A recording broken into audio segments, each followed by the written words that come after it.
Buenas tardes, mi nombre es Iris Misael Velasco Chávez. Soy médico especialista en medicina del trabajo. Llevo desde el inicio de la pandemia realizando proyectos de gestión para la prevención de la enfermedad COVID-19, así como programas de capacitación y capacitación para trabajadores para la prevención de esta enfermedad. El día de hoy estoy con mucho gusto de estar con ustedes para dar este curso con toda la intención de que les sea de mucha utilidad y que obtengan las herramientas necesarias para la prevención de esta enfermedad. Este curso de estrategias para el regreso a la nueva normalidad en planteles educativos sé que les ayudará en gran medida para lograrlo. Este curso está conformado por generalidades de la enfermedad COVID-19, medidas generales de prevención y mitigación, sistemas de alerta sanitaria, aplicación de filtro en entrada del centro de trabajo, aplicación de medidas específicas del centro de trabajo para prevención y mitigación, uso, cuidado, limpieza y desecho del equipo de protección personal cuando existe la sospecha de enfermedad COVID-19, el uso de teléfonos de emergencia y las actitudes de no discriminación. En este curso vamos a conocer acerca de las generalidades de la enfermedad COVID-19, qué puede causar en el organismo, los principales medios de contagio, principales síntomas. También aprenderemos las medidas generales y específicas que van a utilizarse en los planteles educativos para la prevención de esta enfermedad. Y algo muy importante, qué hacer en el caso de ser un paciente o también para poder orientar a quien tenga la enfermedad COVID-19. Como habilidades, lograremos realizar una técnica correcta de lavado de manos, el tosido y estornudo de etiqueta, aplicar la sana distancia, preparaciones de solución de cloro, uso, cuidado, limpieza y desecho del equipo de protección personal. Todo en base tanto a los estudios que tenemos hasta el día de hoy como a cada una de nuestras herramientas que hemos estado utilizando durante todo este tiempo que nos lleva a poderles dar una información precisa y clara del por qué, cómo y cuáles de estas medidas son efectivas. Como destrezas, podrán realizar de forma adecuada la actividad del filtro sanitario. También, cómo aplicar medidas específicas de prevención y mitigación en el centro de trabajo, como son acudir con la ropa adecuada al centro de trabajo, realizar una adecuada limpieza y o desinfección de nuestras áreas y la importancia de evitar compartir herramientas. Nuestras actitudes y valores. Se desarrollará una actitud de la prevención de la enfermedad y, evidentemente, la promoción de la salud, además de fomentar el valor de la tolerancia y promover actitudes de no discriminación. Va dirigido para profesores, personal auxiliar y demás trabajadores o aquellas personas que se encuentren o presten sus servicios en los planteles educativos. Como mencioné, este temario está específicamente elaborado para servir como una herramienta, para que sea útil, para que les permita tomar decisiones en cualquier momento.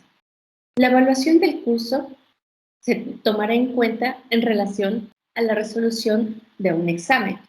Vamos a ver qué preguntas vienen en este examen. Estas preguntas van a ser dirigidas a nuestro curso y vamos a observar cuáles son importantes para nosotros.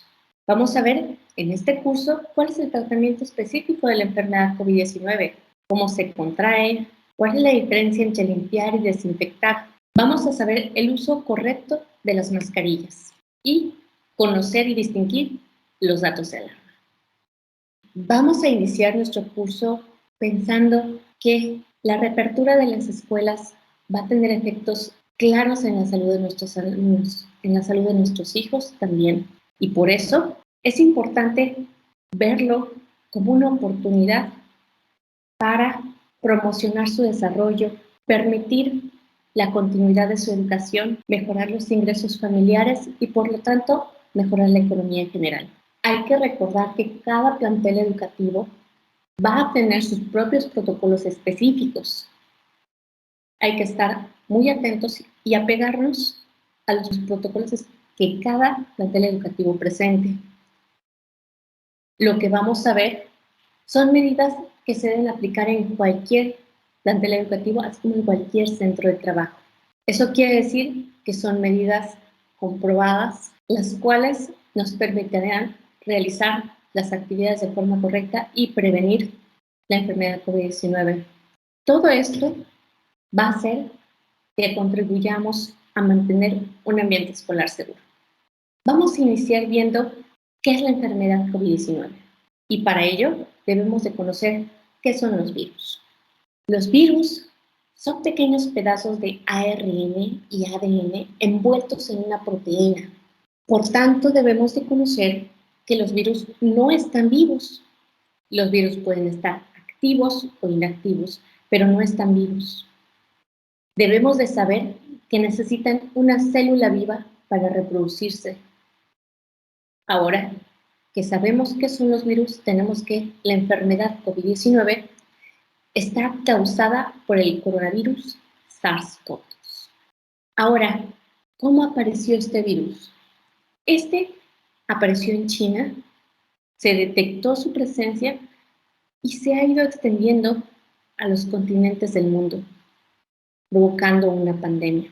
Vamos a ver que en México actualmente estamos en la tercera ola de contagios causados por este virus. La primera, mayo, junio, julio. La segunda, noviembre, diciembre, enero. Y en esta ocasión, iniciando finales de mayo y hasta el día de hoy, todavía estamos en esta tercera ola. Por tanto, es muy importante conocer las medidas de prevención.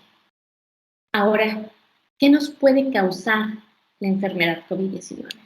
Esta enfermedad tiene un amplio espectro de sintomatología y de signos. Y hemos visto que puede causar desde síntomas leves, síntomas más o menos como una gripe, una fiebre, tos, rinorrea, un escurrimiento nasal, cuestiones muy leves, pasando por diferentes grados o niveles en los cuales la enfermedad va progresando hasta culminar con la muerte. Ahora sabemos que esta enfermedad no afecta igual a todas las personas. Lo que desde hace más de un año hemos estado trabajando ha sido en ubicar y conocer posibles tratamientos. Sin embargo, hasta el día de hoy no tenemos un tratamiento específico. Tenemos para cuadros leves tratamiento para los signos y síntomas, pero esto no quiere decir que sea específico. Y tenemos tratamientos alternativos o tratamientos que han comprobado cierta eficacia o cierta mejoría para los cuadros graves y moderados, sin que ello signifique que podamos decir que son tratamientos específicos, mencionando los dos que tenemos hasta el día de hoy como tratamientos a nivel nacional de forma oficial, es el Remdesivir y Tocilizumab. Ambos solamente están indicados en enfermedad con un cuadro grave o moderado. Antes no están indicados. Ahora, ¿cómo se propaga esta enfermedad? Esta se propaga a través de las gotículas que salen de las personas cuando tosen, hablan, ríen, estornudan. Estas gotículas pueden ser grandes, salir y caer en los objetos con los cuales nosotros podemos tener contacto. Estos objetos pueden ser tocados por nuestras manos y nuestras manos a su vez llevárnoslas a los ojos, nariz y boca. Esta es una forma de contagio. La siguiente forma de contagio es que estas gotículas caigan directamente tanto a nuestros ojos, nariz y boca. Y por último, se sabe que las gotículas muy pequeñas, muy pequeñas, que en especial podemos tener cuando la gente tose o estornuda, se quedan temporalmente suspendidas en el aire por periodos cortos de tiempo. Estas microgotículas Al estar suspendidas podemos inhalarlas y esta es otra forma de contagio. De ahí la importancia de las áreas ventiladas. Ahora vamos a platicar cuáles son los principales síntomas, aquellos los cuales debemos de tener presentes.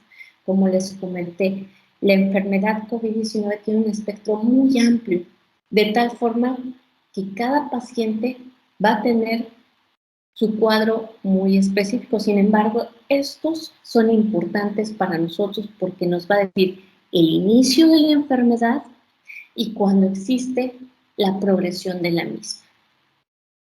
Por tanto, debemos estar muy alertas a esta sintomatología. Tenemos que al inicio los pacientes pueden presentar fiebre, tos, principalmente seca, dolor de cabeza, dolor muscular o de articulaciones. Y la definición operacional de paciente sospechoso nos dice que también debe de presentar al menos alguno de los siguientes síntomas: dolor muscular y de articulaciones, dolor o ardor de garganta, escalofrío, pérdida de olfato o gusto, dolor en el pecho, escurrimientos nasal y ojos rojos.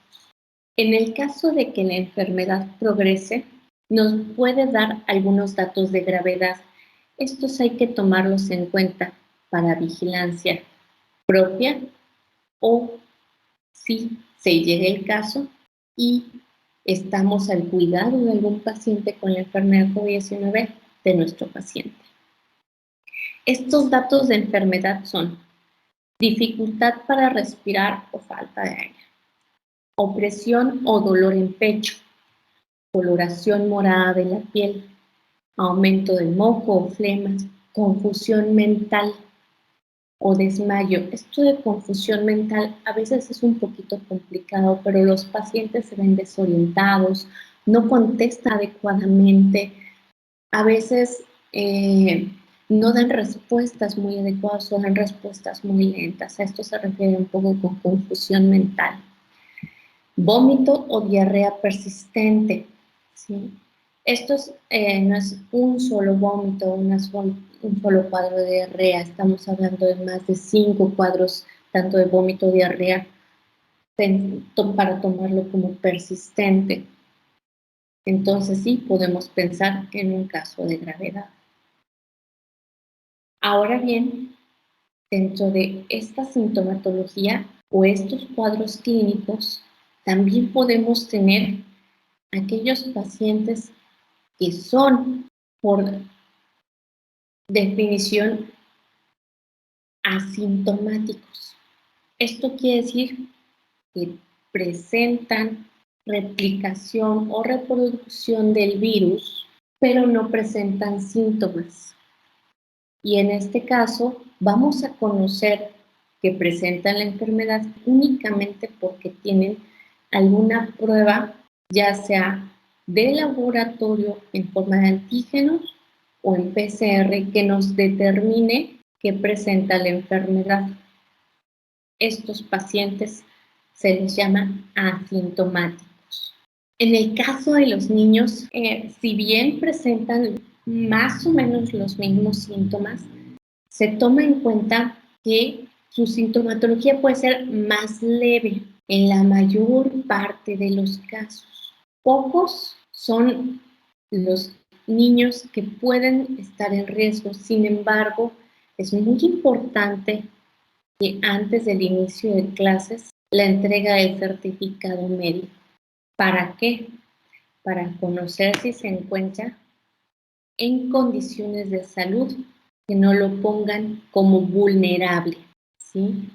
Que no lo ponga en esta población, la cual puede agravarse, puede llegar a un cuadro clínico severo de esta enfermedad. Y esto va a ser importante precisamente para dar oportunidad a la continuación de su educación, tomando en cuenta su salud del niño. Sabiendo que atendemos personas, no libros, es importante tener en cuenta algunos síntomas que nos puede indicar estados de gravedad en un niño. Esta información hay que tenerla en mente para tener un correcto actuar en el caso de la enfermedad COVID-19 en un niño.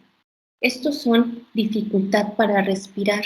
En este caso se puede observar porque el niño parece que jala aire, se le pueden hundir las comisuras nasales y aparentemente se encorva un poco y puede inclusive hundírsele las costillas para jalar aire, para tomar aire, llamándose así. También uno puede observar una coloración azulada en labios e inclusive en el rostro. Los niños pueden presentar un poco de confusión, letargo, se ven como adormilados, como que no responden adecuadamente. En el caso de los niños pequeños, pueden tener un poco de dificultad para tomar líquidos y algunos de ellos pueden presentar, que, aunque no sean tan pequeños, dolor de estómago severo. Estos datos hay que tomarlos en cuenta en el caso de que estemos atendiendo o estemos acompañando a un niño con síntomas de la enfermedad COVID-19. Ahora bien, ya que conocemos cómo se propaga el virus y qué es lo que sucede, las formas de contagio, podemos empezar con nuestras medidas de prevención y mitigación. Nuestra primera medida va a ser el lavado de manos. Esta medida vamos a recordar que va a prevenir que aquellos virus que tengamos en nuestras manos, virus activos, nos los llevemos a la cara, a nuestros ojos, nariz y boca. ¿Cuántas veces debemos de lavarnos las manos al día? Las que sean necesarias. Pueden ser 10, 20, son las que sean necesarias. Pero hay que tener especial cuidado de lavarnos las manos al llegar de la calle y después de tocar áreas de uso común. Esto va a ser importante en los planteles educativos porque existen, por ejemplo, las perillas, las manijas, impresoras que sean compartidas, por ejemplo, el baño, dinero. Estos son objetos de uso común y que no es posible evitar que se compartan. Por tanto, cada vez que los toquemos es recomendado el lavado de manos. Y se menciona, ¿y el gel? Bueno, si no contamos con agua y jabón, el gel es una opción, recordando que el gel no quita materia orgánica. Eso quiere decir, si traemos tierra en las manos, el gel no lo va a retirar. Otra medida que vamos a observar es el no aplicar cremas. Las cremas pueden ocasionar que se fije el virus más tiempo en la piel. Vamos a ver la técnica de la OMS de lavado de manos. En los planteles educativos se recomienda realizar la práctica de lavado de manos con los alumnos. En esta práctica podemos, además, hacerla de una forma humanizada, aprovechando el momento. En la página del instituto van a ver más herramientas para poder realizarlo. Brevemente, les comento que es importante el reforzamiento de esta práctica de lavado de manos dentro de las aulas, recordándoles a los alumnos el por qué es importante el lavado de manos, así como la frecuencia de que debemos de hacerlo. La siguiente medida de prevención y mitigación va a ser el tosido y estornudo de etiqueta. Nosotros estábamos acostumbrados a poner nuestras manos en la boca para estornudar y toser. Sin embargo, esto ya no se debe realizar, ya que nuestras manos, como les comenté, tocan objetos y de esa forma podemos transmitir la enfermedad COVID-19 y a su vez otras personas a nosotros. Por tanto, va a ser muy importante recordar el tosido y el estornudo de etiqueta. En este, recordemos que es cubriendo la boca y nariz con la cara interna del codo doblado o con un pañuelo desechable también es válido, siempre y cuando este se tire inmediatamente después y tengamos el correcto lavado de manos posterior a su uso, tanto para que lo sepan como para fomentar actitudes de no discriminación en el caso de que algún niño o algún alumno tosa o estornude. pensando que la enfermedad COVID-19 no es la única causa de un toseo o un estornudo, pero que sí es importante el respeto. La siguiente medida de prevención es la sana distancia. La sana distancia, como comentamos, va a disminuir en gran medida la probabilidad de contagios, ya que, como comentamos, las gotículas no van a llegar a distancias mayores a 2.5 metros. Por tanto, esa es la distancia recomendada. En ese caso, si tenemos esta posible distancia, estamos totalmente seguros. Sin embargo, si no tenemos esa posibilidad, es necesario el uso de cubrebocas y protección ocular. Si en nuestro plantel educativo tenemos la indicación de uso obligatorio, este debe ser fomentado, su uso obligatorio de cubrebocas y protección ocular. Ustedes van a ser los encargados de fomentar la sana distancia entre los alumnos. Si tenemos alumnos en edad escolar, es importante recordar a los niños diferentes formas de llevar a cabo estas medidas. Como comenté, en la página van a haber más herramientas para lograr este fin. Una de ellas es recordar a los alumnos que la sana distancia no quiere decir no poder relacionarnos y que existen prácticas para posibilitar una adecuada interacción social manteniendo una sana distancia. Ahora vamos a platicar del sistema de alerta sanitaria. ¿Por qué es importante el sistema de alerta sanitaria? Para conocerlo, primero tenemos que saber el concepto de vulnerabilidad, que hasta hace poco era un concepto normalizado, actualmente va variando. Este concepto tiene que ver con aquellos pacientes o aquellas personas en los cuales estadísticamente se había observado que pudiesen presentar cuadros graves a moderado de forma más frecuente. En ese sentido, se tomaron medidas para su protección. Actualmente tenemos un cambio en la epidemiología de esta enfermedad y esto es por la vacuna que se les aplicó a un sector de la población. Sin embargo, uno debe estar muy atento a nuestro sistema de alerta sanitaria y a las medidas que correspondan dependiendo de nuestro estado de la República Mexicana en donde habitemos. Volviendo al concepto, tenemos que estos pacientes son aquellos que presenten enfermedades cardíacas crónicas, enfermedades renales, pacientes con insuficiencia renal, insuficiencia hepática, cirrosis hepática, por ejemplo, enfermedades sanguíneas, pensando en alguna enfermedad tipo leucemia, tipo algún linfoma, enfermedades metabólicas con ciertos criterios, por ejemplo, diabetes, pero con niveles elevados de glucosa. Aquellos pacientes con inmunosupresores. Eso quiere decir que su manejo médico le causa un estado en el cual no le es posible combatir una enfermedad. Pacientes con obesidad mórbida. Y en el caso de sobrepeso, tenemos que mediar si es que se encuentra con alguna otra enfermedad.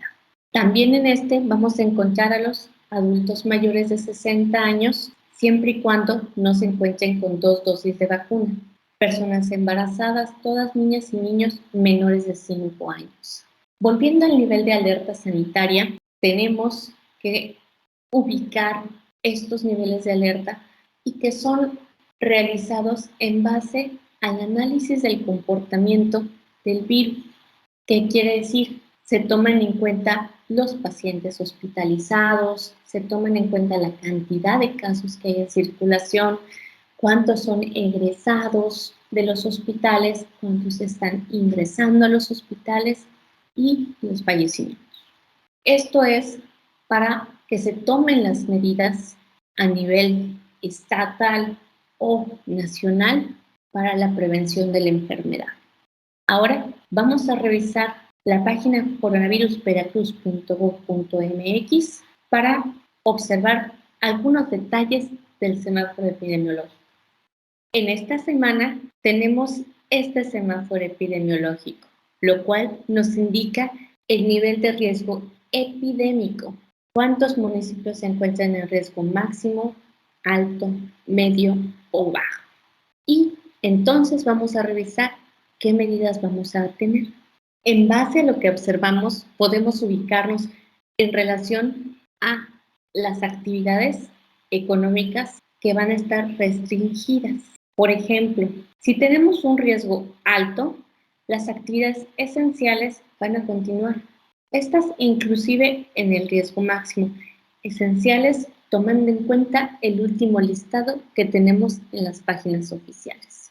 Posteriormente vamos a tener las actividades estratégicas con una cantidad máxima de personas del 50%, los servicios en un 30%, así como el entretenimiento y eventos masivos. Estas medidas de restricción hay que tomarlas en cuenta para conocer si nuestro centro de trabajo va a estar prestando servicios o no. Una de las medidas muy importantes que tenemos en los centros de trabajo y por tanto en los planteles educativos va a ser la aplicación del filtro de entrada en el centro de trabajo. Este nos va a permitir una detección temprana y oportuna de aquellas personas, trabajadores, alumnos, prestadores de servicios que entren a nuestro plantel educativo y evitar que se encuentren dentro de este con la enfermedad COVID-19. ¿Qué se hace? En este filtro de entrada es muy importante la aplicación del cuestionario sobre el estado de salud. Este va a ser el instrumento para la detección temprana. También, como lo hemos observado, se realiza la medición de la temperatura, la aplicación de gel antibacterial. Si nos es posible, se da información sobre las medidas de mitigación. En el caso de que tengamos la detección de algún trabajador o alumno con la enfermedad COVID-19, es importante dar una adecuada orientación y enviarlo a su unidad de salud más cercana. Vamos a revisar unos cuestionarios que son propuesta de este instituto para la aplicación en planteles educativos. Este formato debe de contener la fecha de la aplicación, indicar a quién se le está aplicando el nombre del trabajador y si en los últimos 10 días ha presentado alguno de los síntomas. Estos síntomas que vienen descritos aquí son aquellos que corresponden a la definición operacional que tenemos actualmente de la enfermedad COVID-19. Si presenta alguno de estos síntomas, va a ser muy importante avisar inmediatamente a su jefe inmediato. Este cuestionario debe ser firmado por el responsable del filtro, indicando su nombre. También se les está recomendando que se realice la detección de signos y síntomas a los alumnos. En el caso de que sean menores de edad, esta detección debe ser realizada por sus padres. En el caso de que presenten algún síntoma, la indicación es que no se presenten. Sin embargo, en el caso de que se encuentren en el plantel educativo y nos comenten que presentan alguno de estos síntomas, es importante dar la orientación adecuada. De igual forma, debe de contener la fecha de aplicación, el nombre del alumno y si es un alumno menor de 18 años, es importante que presenten por escrito el nombre del padre o tutor y su firma. Continuando con la aplicación del filtro, debo de conocer qué equipo de protección personal necesito. Debe ser mascarilla quirúrgica y careta facial. Mascarilla quirúrgica en el caso de que contemos con un termómetro el cual me permita continuar con mi sana distancia. En el caso de que yo necesite colocar un termómetro a menos de 1 metro de distancia, se recomienda se utilice una mascarilla tipo N95. Como comentamos, es importante que la detección de casos sospechosos de la enfermedad COVID-19 se realice de forma oportuna, preservando el respeto hacia nuestros compañeros y alumnos. Sin embargo, es importante dar aviso al jefe inmediato para que se realice la continuidad del protocolo que se lleva a cabo a nivel de plantel educativo para estos casos. Cada plantel va a tener su propio protocolo de acción. ¿Qué es lo que va a realizar con ese trabajador o con ese alumno para su seguimiento y continuidad de la educación? siempre se debe de recomendar el acudir a un servicio médico. Esta es la primera parte de nuestro curso, Estrategias para la prevención de la enfermedad COVID-19 en planteles educativos.